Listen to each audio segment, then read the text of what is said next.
Chapter 15. Encounter with Heroes Part 2. Now I stood before a surprise symbol of peace. I had just defeated 4 pro heroes in less than 15 seconds. It was obvious I could defend myself. Looking into his eyes, I could see he was still thinking of ways to end this without getting hurt.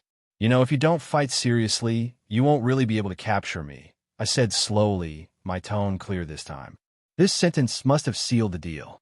It brought him back to reality a little. I may be a teenager, but I still possessed a powerful quirk and had considerable combat experience. If he didn't take me seriously, I would simply escape. He had already witnessed my speed firsthand.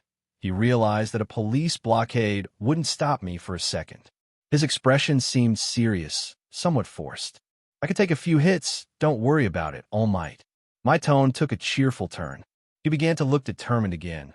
Very well, young man, I'll fight you seriously. Using his superior speed, he lunged at me. Still slightly off the ground, he prepared to punch me with a downward motion. I managed to jump over his attempt, kicking him in the arm and sending him flying through some trees. With the speed advantage I had, I could easily overpower the hero, but I wanted to see for myself how strong the symbol of peace really was. He recovered quickly. In this fight, he definitely had more strength and stamina. He was a direct fighter, and he pressed me again. This time, in a different way, he was striking repeatedly, trying to stop me in my tracks. I decided to give him a chance, conjuring a shield of light. I tried to block his barrage of powerful blows. The shield appeared in the same way Alma no Murakumo had, solidifying the light. The shield withstood about 3 blows in total, sending me flying backward. The wind pressure from their fists would break most of the surrounding trees. The unwitting heroes were pushed back. The scene was quite magnificent. As much as I disliked the sound of the trees breaking, I could appreciate the sheer power behind his fists. I was getting excited. While I wasn't injured, I certainly looked like I'd taken some damage. Taking his blows head-on might not be the healthiest solution, but I needed to show some strength. I quickly crossed my arms in front of me, using Yasukani no Magatama on the hero. I wasn't trying to pierce him with the attack. I detonated all the lights that were about to hit him, deliberately avoiding his old wound and any other critical points. The concentrated explosions sent him flying backward, almost soaring over the entire park. Using Yada no Kagami, I reflected the blast off the few remaining trees to reach him in midair. He reacted quickly when I appeared completely in his path. His punch was already near my head. I let him hit me. His punch didn't have much power because he lacked momentum, but it was still enough to push me down. I used that momentum to spin in the air and drive a heel into his face. I let him touch me on purpose. I didn't want this fight to seem too one-sided. His punch stunned me and sent me flying toward the ground, while All Might soared even higher, reaching the level of the reporters' helicopters. He recovered quickly. By the time I hit the ground, he was already about to land like a superhero, landing nearby. I was already awake when he touched down. The fall didn't hurt me in the slightest. I quickly fired a beam of light in his direction. He managed to duck. The beam passed right over his head and exploded, launching the hero toward me. I quickly ran toward him. He didn't waste any time either, using the momentum from the explosion to greet me with a punch. I decided to block him again, an action that sent me flying across the park.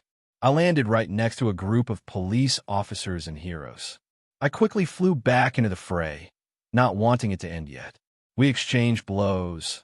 My bones were starting to ache, and All Might also had some blood on his lips.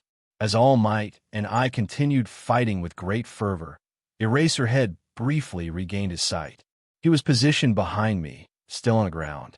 I continued fighting All Might, exchanging blows, blocking, and occasionally dodging. I pretended not to notice Aizawa. The fight needed to end sooner or later. Otherwise, we risked All Might reaching his limit. Eraserhead waited for an opportunity to deactivate my quirk, pointing at All Might. Apparently, he'd gotten a message, halting his attack and allowing Aizawa to momentarily erase my quirk, using that opening to approach me. There was a lot of tension in the air. Our fight had already lasted a while, and both All Might and I were getting a little tired. The repeated use of my quirk had left me breathless, and that, combined with blocking some of his attacks, had left me nearly exhausted. While my physical strength was decent, it was nothing compared to the symbol of pieces. I could sense that Midnight was also awake. I didn't bother holding my breath anymore. The fight was over. This way of leaving the scene was truly conspicuous. With the commotion I caused, the League of Villains must have noticed. Of course, they hadn't called themselves that yet. I only cared about All for One. The quirk, not the person. I needed to make sure it didn't transfer to Shigaraki. Whenever All for One took an interest in my quirk, an opportunity to take him down would eventually arise. Without him, Kyudai Garaki would be next. Shigaraki wasn't as big a threat compared to the last two. He only became one after defeating All for One. Now I needed to go through some interrogations, but that would come later. For now, I just relaxed, absorbing the scent of midnight, and drifted off to sleep. Chapter 16. Shock and Determination. Midoriya wasn't having a great week. One of his only friends graduated early from school, and Bakugo was still angry with him for trying to save him from that slimy villain. The only good thing that had happened lately was that All Might had chosen him as a successor and trained him. This had left him too tired to deal with anything else. Meeting Allan yesterday, during his training, was a pleasant surprise. It showed Izuku that Allan, even with all his secrets, still considered Izuku a friend. He came home early today. All Might said he had something to do that evening. As he sat on his couch taking a break, he turned on his TV and watched some news. Maybe some heroes he liked would make an appearance.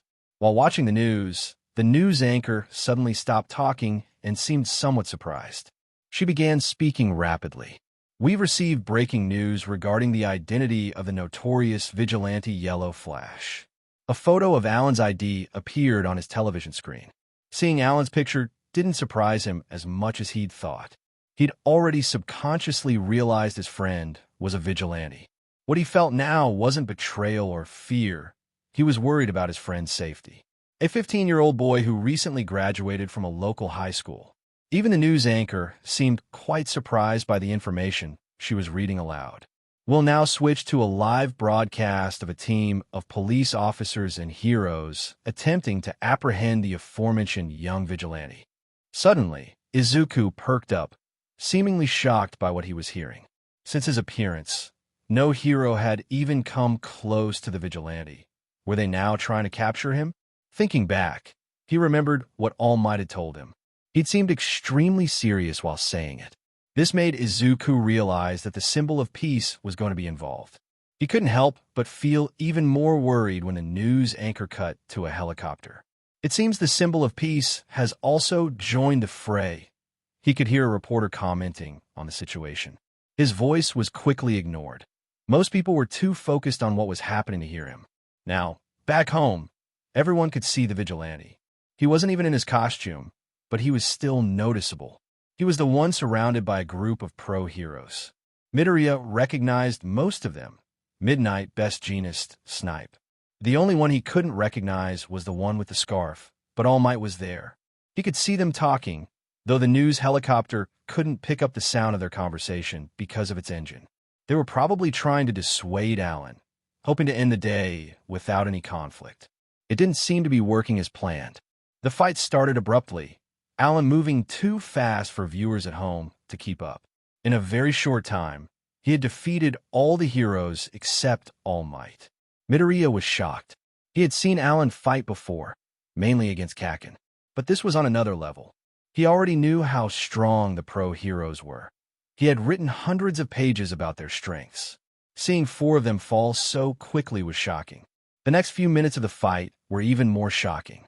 Allan was fighting All Might, an invincible figure in the eyes of most of the public, in close quarters. Most people knew Allan's reputation. They expected him to be strong. But matching the symbol of peace was another matter entirely. His fight shocked many. One of those people was Bakugo, who stared wide-eyed at the television. His old lady had called him downstairs, saying that a friend of his was on the news. Seeing his rival fighting All Might wasn't what he'd expected. Allan had never exactly been his friend, but there was always a sense of mutual respect somewhere in their interactions, even if they clashed every time they met. He'd considered Allan an equal, and his presence had subconsciously humbled him. He was still arrogant to most, but he didn't mean it anymore when he called other extras. His mother knew about Allan because they'd met before at a school meeting. Since there was no legal guardian for Allan there, she needed to be present in case anything important was announced. Generally, Boku had believed until today that he and Allan would compete even at UA. His vision of that vanished. Watching Allan fight All Might, Boku now knew that Allan was holding back while fighting him. Looking at the title of the broadcast, he saw the famous vigilante, the yellow flash, faces the symbol of peace. Allan was a vigilante? Boku felt like exploding, smoke billowing from his palms. His mother looked quite shocked. To her, Allan was just a tall, well-mannered boy. Now she was watching him fight pro-heroes. It wasn't a pleasant sight, especially when he was under pressure during the fight. Even Boku himself couldn't help but squint at some of the blows Allan was blocking. The fight had completely destroyed most of the surrounding area. It was clear to him now. Allan was clearly on another level compared to him. But Boku wasn't easily swayed. No, he wouldn't let the gap between him and Allan widen any further. He was going to start training intensely after that day. Midoriya had a similar thought. He was supposed to become All Might's successor, and he needed to catch up with his friend. They both had different reasons, but now they shared a similar purpose, a goal. Something personal that would drive them to become stronger. Besides the desire to become number one. Needless to say, most of the public was shocked by this display of power. They didn't think less of a symbol of peace. Most considered the yellow flash a hero anyway. The fact that he was so young meant he had time to become a licensed hero.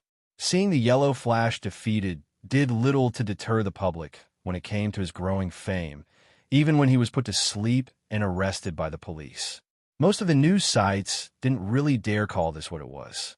With the fall of the vigilante Yellow Flash, and with him gone, the streets of Mizudafu would once again be restless.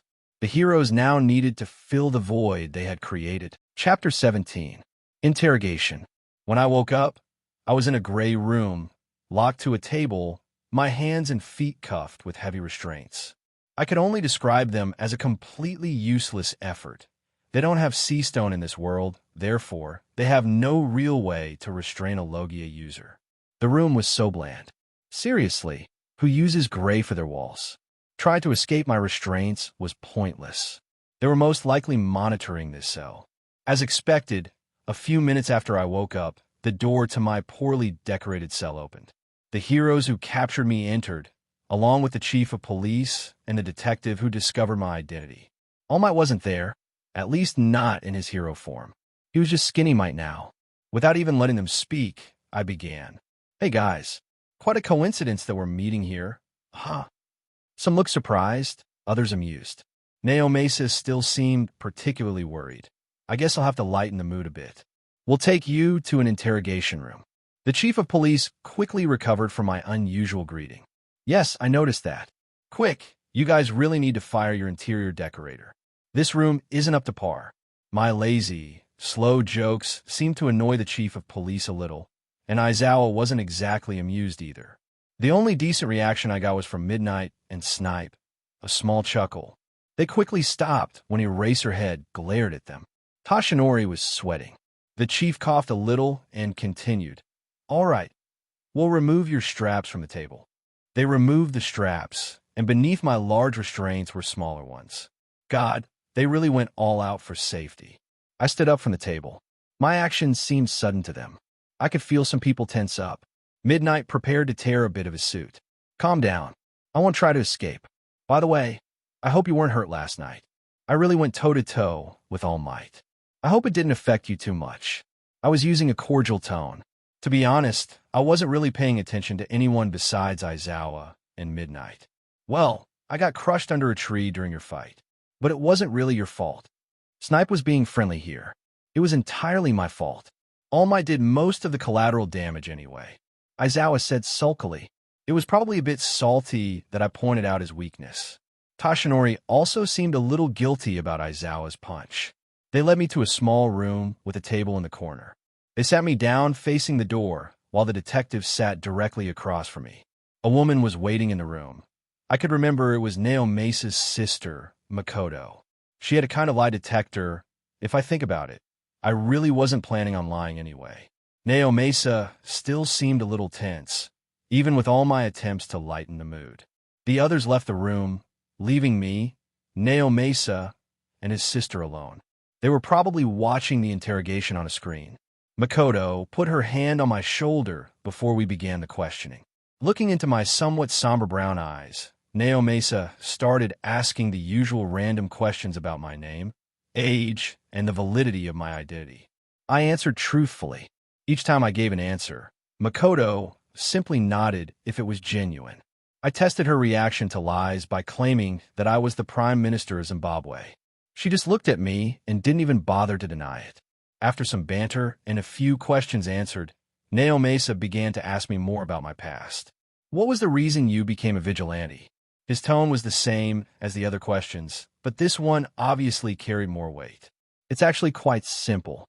One night, when I was 10 years old, I was attacked by a villain. He seemed surprised by my lazy tone. There's really not much to it. The attack made me hate villains in general. That same day, I also awakened a quirk, which is a good thing. My tone was as if I were completely detached from the story I was telling. I started training my body and my quirk as soon as I found out. It was clear from the look in his eyes that the detective didn't like what he was hearing. Having a child attacked by a villain was bad enough. The idea of that child becoming a vigilante and fighting more and more villains with minimal training wasn't pleasant for him or anyone listening. Makoto also seemed somewhat surprised by the way I was recounting these events. He still nodded to his brother after regaining his composure. There were quite a few things on the detective's minds, so I waited a bit for the next question. To what extent were you injured during the attack? They probably noticed that I had nothing about an attack in my medical record, mainly because when I woke up, the wound was already a scar. I was stabbed somewhere around my abdominal area.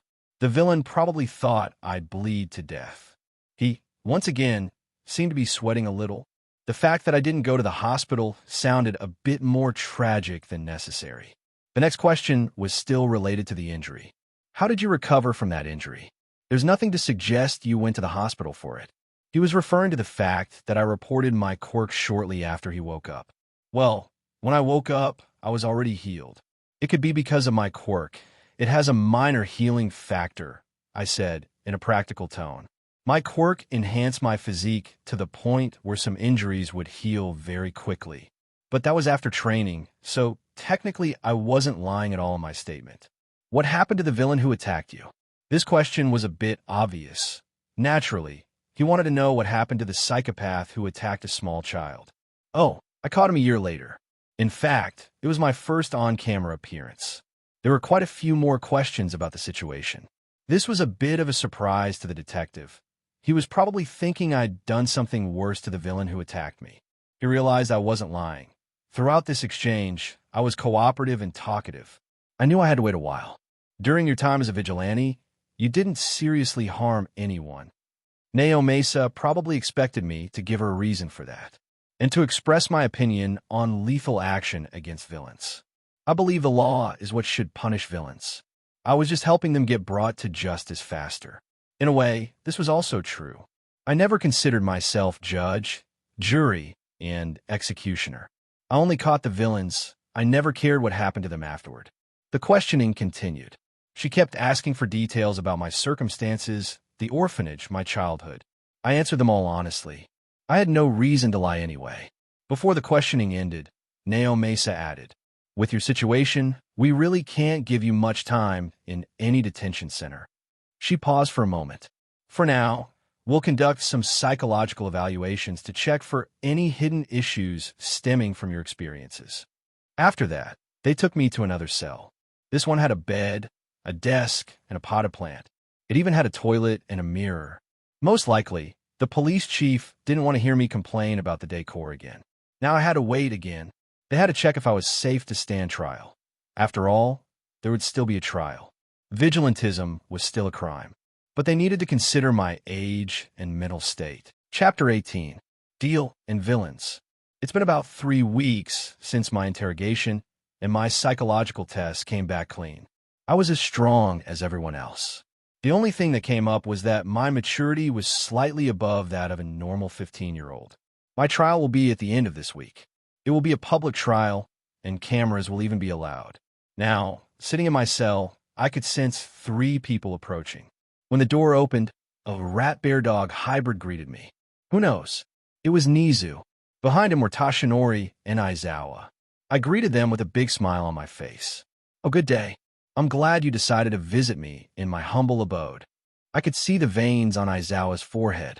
Apparently, my sarcasm wasn't very well hidden. Nizu, however, found my greetings somewhat amusing. He pulled his usual trick. Am I a mouse? A dog? A bear? My true identity is... He paused comically, and the anticipation seemed to be killing me. My eyes were wide, and my mind was primed for the truth.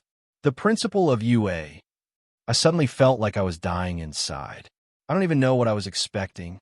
At this rate, it'll remain a dilemma forever. Aizawa also looked like he was dying inside, but I guess that's just his normal appearance. Tashinori looked as thin as ever. Nizu continued quickly. The truth is, we're here to talk about your future. That's what I was hoping to hear. Wouldn't that be the subject of tomorrow's trial? I asked curiously, already knowing what he was implying. In such a high-profile case, the verdict is given even before the trial begins, which means he already knows what I was and could interfere with it. Tomorrow's trial won't have to take place if you accept my proposal. I'm here to make you an offer. I want you to work at UA. You'll also get a provisional hero license. Was he always this excited when he spoke? I was expecting a provisional license, but I thought he'd extend an offer to join the school next year or something. I guess Nizu isn't that easy to predict. Seeing that my reaction wasn't too bad, he continued. On paper, it would be something like house arrest. You'd be in an environment full of professional heroes. In our system, you'd also have the opportunity to get a hero license. Sounds good, but how do you plan to convince the court? I was curious about his strategy here. There were a few approaches he could take. That's not something you need to worry about. I don't even need to do anything. No judge would give you a harsh sentence. The public outrage would be too much to handle. He was making a good point. Even with a light sentence, many people would be upset, but my fame was still useful in the end. His approach was to propose an unusual punishment, one that gave me the opportunity to become a licensed hero and clear my record. The work I would do at UA would most likely be classified as a form of community service. So, do you accept? You don't really have much time to choose. We have a tight schedule. Even asking that was a formality. There weren't many options here. It was between that and receiving a lenient sentence from a random judge. Sure, sounds fun. Nizu totally expected my answer. He didn't even bother to pretend to be surprised. Okay, just so you know, you'll also be enrolled in our general studies department next year. We still want you to get an education. Nizu said this in an excited tone. After that, they left, probably to talk to their connections. This was what I expected in the first place. I expected to join as a student. I was probably enrolled in general studies because I already had experience as a vigilante. I already knew how to be a hero. I just needed to take a test and get a real hero license at the appropriate age. Now I just needed to wait. With this deal done, I didn't need to worry about getting my hair done for the trial. Looking in the mirror, I could see that my usually short black hair was growing longer. I needed to get it cut as soon as possible. My droopy brown eyes also looked tired, but at least I hadn't lost that ever-present silly/lazy smile on my lips. I needed to rest a bit. My days were only going to get busier. After getting some leeway, which I needed to keep Jiren in check, I told him to check the market and tell me if any strange drugs appeared in the coming months. I also needed to check on my district. It had been a crime-free zone for a few years, and I hoped that even in my absence, it wouldn't go to hell. Narrator's POV. But his hope was in vain. As soon as news of his capture reached the public, criminal activity skyrocketed. There was no other reason for it. Without the yellow flash around, the villains became much bolder. The yellow flash had used his speed to patrol the entire city several times each night. And with him attempting anything, it was a pointless effort. Now all they needed to worry about were the regular heroes. None of them were competent enough to cover as much ground as the vigilante. Even if they tried their hardest, many crimes still occurred. They weren't as fast as him, nor did they inspire as much fear in the villains. Their fear didn't stem from his heroic actions, but from the ease with which he wiped out entire evil organizations. His mere name was enough to send shivers down a villain's spine. The lazy attitude he displayed while being watched taking down villains made it clear he was on par with All Might. It was no longer a surprise, and his age didn't matter much to them either, although for some of the more seasoned villains, it was a little depressing to hear they had been fearing a kid. The situation was becoming chaotic, to the point where even All Might needed to intervene more often. At this point, most of the audience expected the Yellow Flash to return. And that's it. I'll bring you the next chapter soon. Leave a like and subscribe if you enjoyed it.